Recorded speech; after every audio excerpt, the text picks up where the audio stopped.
It occurred to me the other day how close we are moving into the holiday season to the end of the year, and I need to get a new Farmall tractor calendar. Lee Klancher, the father of the calendar, as well as the author of many great books on Farmall tractors. Welcome to our studio this weekend. Great to be here with you, Max. We do want to get to that calendar. We want to look at these pictures in a little while. After we get off the air, I want to eyeball that, but I need to talk about your book. I want to talk about that new book on Farmall tractors. Tell us about it. You know, Max, I was thinking about it, and this book really is such a trip back in time.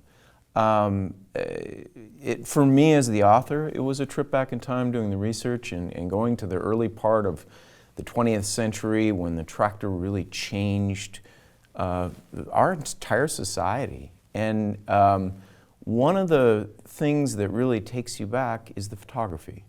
And the book, often my books are about my own photography. This book does have plenty of that, but there's so much just fantastic archival material that is from some of the better photographers of the 20th century and just takes you back to those days. They are superb, even though those photographs are old. I think in some instances they've been enhanced to really bring out the features of that photograph. But they're great, and you don't have to be a tractor fan to love this book. There's so much great history. Even the doggone Chicago fire is spotlighted in there. Absolutely, there's so much Chicago history, and so much of the McCormick family was part of the Chicago history.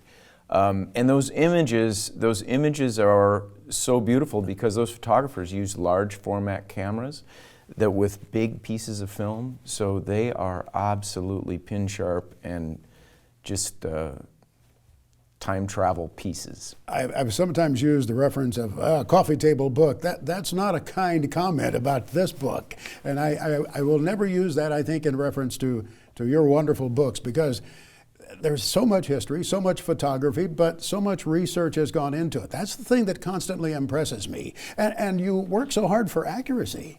Absolutely. And in this one, we went back to so many different archives. So we went to the Library of Congress, we went to the Burt Benjamin archives, we went to all these different archives to find photos that people hadn't seen.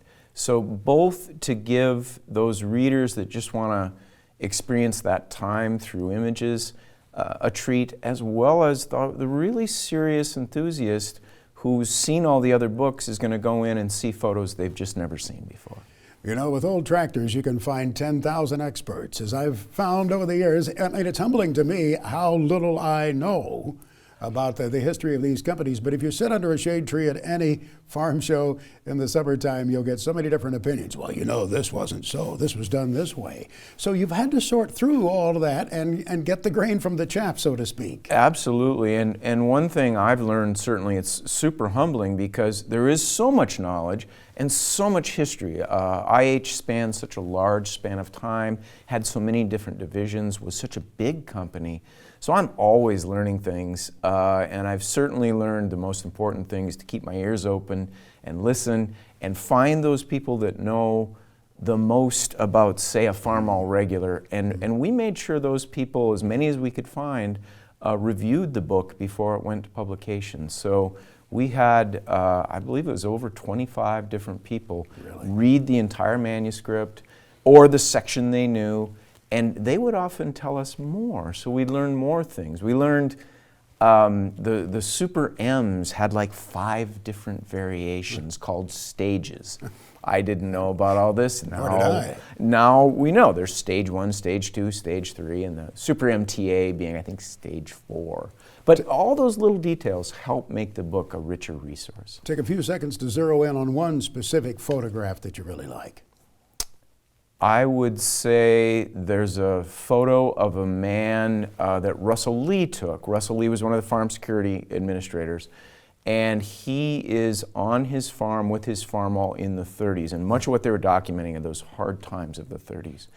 And you can look at this man's face, and you can see both pride and satisfaction and difficulty, and it's all right there. It's all right there, and there's a Farmall in the background. I think it illustrates that time really well. octanepress.com for this book and all of your other products, correct? Absolutely. Also, anywhere books are sold, and you can stop down at your Case IH dealership. They may have it in stock as well. You'll give somebody a great holiday season. Lee Klancher, thank you. We appreciate it. Thanks so much, Max.